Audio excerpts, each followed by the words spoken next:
आज हम बात करने जा रहे हैं एक ऐसी चौंकाने वाली खबर की जिसने पूरे देश का ध्यान अपनी ओर खींच लिया है।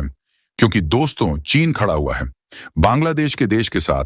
इसके चलते भारत ने बांग्लादेश को सबक सिखाने की साजिश रच दी है और मध्य प्रदेश के व्यापारियों ने एक ऐसा साहसिक और अप्रत्याशित निर्णय लिया है जो न केवल बांग्लादेश के साथ उनके व्यापारिक संबंधों को हिला देगा, बल्कि इसके दूरगामी प्रभाव पूरे क्षेत्रीय और वैश्विक स्तर पर महसूस किए जाएंगे। मध्य प्रदेश का प्रसिद्ध औद्योगिक क्षेत्र मंडीदीप इंडस्ट्रियल एरिया अब बांग्लादेश को व्यापार बंद करने की योजना बना रहा है। यह निर्णय अचानक नहीं लिया गया। इसके पीछे महीनों से बढ़ रहे तनाव और हाल की एक चौंकाने वाली घटना ने आग में घी डालने का काम किया है। क्या आप जानते हैं कि बांग्लादेश भारत से अपनी 70 से 80% आवश्यकताएं पूरी करता है? कपास, दवाइयां, ट्रैक्टर और अन्य अनगिनत उत्पाद बांग्लादेश की अर्थव्यवस्था और समाज की धड़कन बने हुए थे, और अब इन व्यापारियों ने घोषणा की है यह सभी सामान बाहर नहीं जाएगा, बल्कि इन उत्पादों को अब रूस में भेजने की योजना बनाई गई है। पूरी अपडेट क्या है, इसे जानने के लिए इस वीडियो में उससे पहले इस वीडियो को एक लाइक करके चैनल को सब्सक्राइब जरूर कर लीजिए। यही सही समय है। साथियों, साथ ही भारत की कामयाबी के लिए कमेंट में जय हिंद वंदे मातरम अवश्य लिख दीजिएगा। दोस्तों, आप सोच रहे होंगे कि यह कदम क्यों उठाया गया है। इसके पीछे की वजह जानकर आपके होश उड़ जाएंगे। बांग्लादेश में अल्पसंख्यकों पर बढ़ते हमले, भारत के खिलाफ उनका अड़ियल रवैया और हाल ही में हुई कुछ घटनाओं ने इन व्यापारियों को इस कठोर निर्णय पर मजबूर कर दिया है। दिल्ली के कश्मीरी गेट के व्यापारियों ने भी हाल ही में इसी प्रकार का निर्णय लिया था। वहां तक कि उन्होंने अपनी पेमेंट की परवाह न करते हुए बांग्लादेश को सामान भेजना बंद कर दिया। अब सवाल यह उठता है कि इसका बांग्लादेश पर क्या असर होगा। क्या उसकी अर्थव्यवस्था इस झटके को सह पाएगी? और दूसरी तरफ भारतीय व्यापारी रूस की तरफ क्यों बढ़ रहे हैं?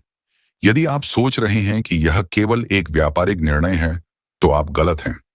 रूस ने जो पहले यूरोपीय देशों से सामान मंगवाया था, अब वह चीन के साथ अपने व्यापारिक संबंधों को बढ़ा रहा है। इसी मौके का फायदा उठाने के लिए भारतीय व्यापारी भी मैदान में उतर चुके हैं। लेकिन क्या यह कदम भारतीय व्यापारियों के लिए सही साबित होगा, और बांग्लादेश जो अब तक भारत पर निर्भर था, क्या वह नए रास्ते पर तलाशने में कामयाब होगा या फिर भारत की तरफ देखना पड़ेगा?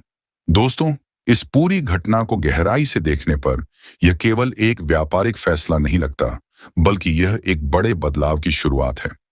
मध्य प्रदेश के व्यापारियों का बांग्लादेश के साथ व्यापार बंद करना भारत के व्यापारिक रिश्ते और रणनीतियों को नए सिरे से परिभाषित कर सकता है।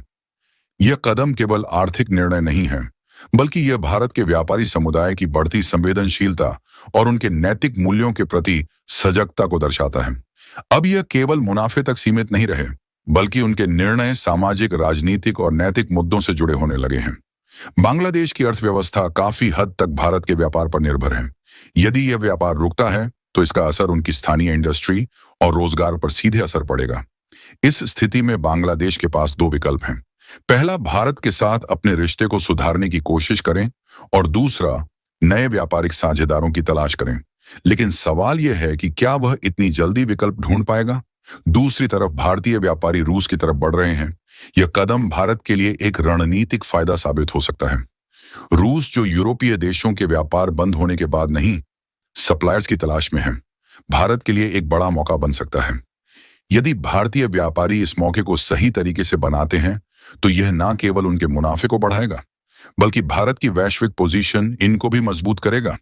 इस बदलाव की सबसे दिलचस्प बात यह है कि यह भारत और बांग्लादेश के बीच व्यापारिक रिश्तों के बजाय से एक सामाजिक संदेश बनता जा रहा है। यह फैसला उन देशों और संगठनों के लिए एक संकेत है जो मानते हैं कि भारतीय व्यापारी केवल मुनाफे के लिए काम करते हैं। यह दिखाता है कि भारत अब अपने व्यापार को भी अपनी प्रतिष्ठा और मूल्यों के साथ जोड़ रहा है। भविष्य में यदि इस तरह के निर्णय बढ़ते हैं, तो यह भारत की व्यापारिक ताकत को दर्शाने के साथ साथ एक बड़े ग्लोबल बदलाव की नींव भी रख सकता है।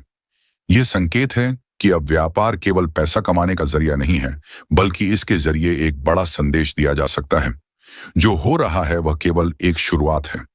आने वाले दिनों में यह देखना रोचक होगा कि बांग्लादेश इस चुनौती का सामना कैसे करता है और भारत के व्यापारी अपनी नई दिशा में कैसे कामयाबी हासिल करते हैं। तो दोस्तों, आपकी राय क्या है कि भारत बांग्लादेश के साथ गलत कर रहा है या सही? नीचे कमेंट बॉक्स में हमें जरूर बताएं। तब तक के लिए धन्यवाद। मिलते हैं दोस्तों नई वीडियो के साथ।